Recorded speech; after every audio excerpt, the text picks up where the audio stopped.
जोसँग हार्थे उसको घरमा 1 वर्ष नोकर बस्ने म बिना तलब हैन। अब यो अहिलेको सरकारले पनि गरायो भने, यो अहिले छ नि अन्तरिम सरकार, त्यसले गरायो भने पनि म फेरि उठ्छु अनि जोसँग म लड्छु है, त्यो कार्यकारी प्रमुखकै म उम्मेदवारी दिन्छु, लड्छु। हारे भने उसको घरमा फेरि पनि मैले भने है, इमानदारसँग भने उसको घरमा फेरि बेतलबी 1 वर्ष नोकरै बस्छु। 1 महिनाबाट बढाइ भयो। 1 वर्ष बस्छु नि, के 1 महिना नाचे त के नै गर्न सकिन्छ। 1 वर्ष बस्नु पर्यो नि त होइन। खनजोत गरिदिनु पर्यो, खेतीहरू होला, लुगाहरू दिनु पर्यो होला होइन। भात भान्सामा चाहिँ नि यसो आलु चाना काट्दै बस्नु पर्यो होला, के गर्नु पर्यो सबै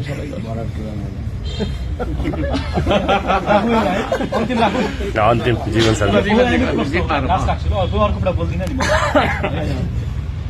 होइन। अब त लास्ट हो अन्तिम ल राख्ने। हिजोसम्म चाहिँ साम्राज्यवादी विस्तारवादीहरूले भूगोलमाथि कब्जा गर्थे। आज समय सापेक्ष रूपमा सामाजिक सञ्जालबाट हाम्रा सांस्कृतिक आर्थिक सँगसँगै चेतनामाथि समेत कब्जा भएको उदाहरणहरू प्रशस्तै छ। जस्तै फेसबुकलाई पनि क्यानाडाले त्यहाँको चुनावमा प्रभावित पारेको भनेर जरिमाना लगाएको हामीले सम्झिरहेकै छौँ। 10 वर्षको उमेरसम्म नाङ्गे हिँड्नु हाम्रो संस्कृति हो, हामी पौडी खेल्थ्यौं। तर विदेशमा चाहिँ के हुन्छ भने त्यो पश्चिमाहरूको संस्कृतिमा चाहिँ बच्चाहरू नुहाएको पनि फेसबुकमा देखाउन मिल्दैन, त्यो बन्द हुन्छ। तर उनीहरूकोमा चाहिँ 18 वर्ष पछाडि यदि युवतीहरू नाङ्गे हिँड्यो भने त्यसलाई प्रोत्साहन गर्छ उसले, त्यो त हाम्रो सांस्कृतिक हमला हो। त्यस्तै गरी तपाईँको यदि निर्वाध रूपमा फेसबुक लगायतको अन्य सामाजिक सञ्जाललाई चल्न दिने हो भने त क्रिसमसको विज्ञापन त उनीहरूले क्रिसमसको समयमा 24 घण्टा बजाउन सक्छन्। हाम्रो लोसारको विज्ञापन त हामी बजाउन सक्दैनौँ नि।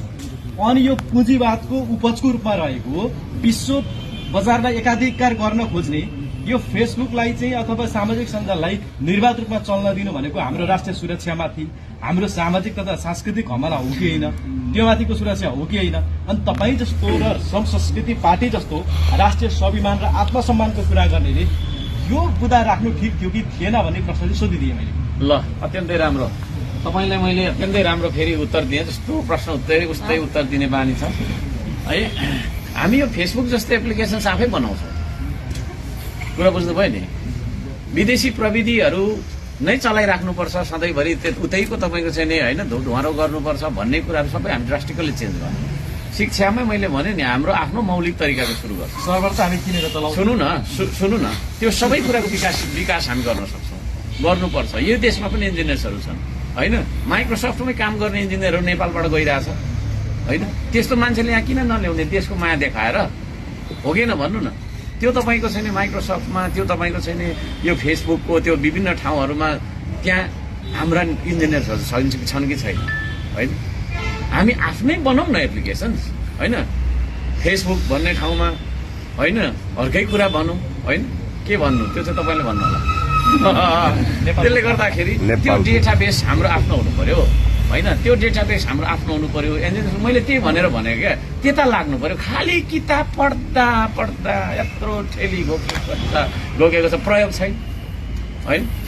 मैले भने नि अस्ति पनि तपाईँको इन्जिनियरिङ कलेजमा विन्ड टर्बाइन के अरे तपाईँको त्यो हाइड्रो टर्बाइन बनाइदिनु भन्दाखेरि त हामीले सक्दैन, हामी त समय पनि छैन भन्नु भरे त्यो चाहिँ वर्कसप ग्रिलवालाले बनाइदियो क्या। त्यसले गर्दाखेरि यी सम्पूर्ण कुराहरू जुन छ हामी जे गर्छौँ होइन, त्यो कुरा नै शिक्षा हो है। र देशमा चाहिँ नि आविष्कारहरूको कुराहरू यो अब यो के फेसबुकै बनाउनुपर्छ भन्ने छैन, योभन्दा बेटर बनाऊ, त्यसतर्फ लागौँ। तर त्यो नबनाइन्जेलसम्म चाहिँ होइन त्यसतर्फ लागिहाल्नुपर्छ। त्यो जस्तै एउटा उदाहरण है, उदाहरण मात्रै, तपाईँ अरूको घरमा बस्नुहुन्छ होइन, तपाईँको घर उदाहरण मात्रै है सर। तपाईँको घर छैन, तपाईँको मेरो पनि छैन छन् तपाईँको घर छैन, तपाईँ अर्को घरमा बस्नुहुन्छ। तर तपाईँ आफ्नो घर नबनाउन्जेलसम्म त अर्को घरमै बस्नु पर्यो होला नि त, कि बाटोमा सुत्ने? बाटोमा सुत्ने भने त सडक मानव रहेछ भनेर फेरि अरूले उठाएर लैजाला जबरजस्ती होइन। नगर भन्दा भन्दै उठाएर लैजाला।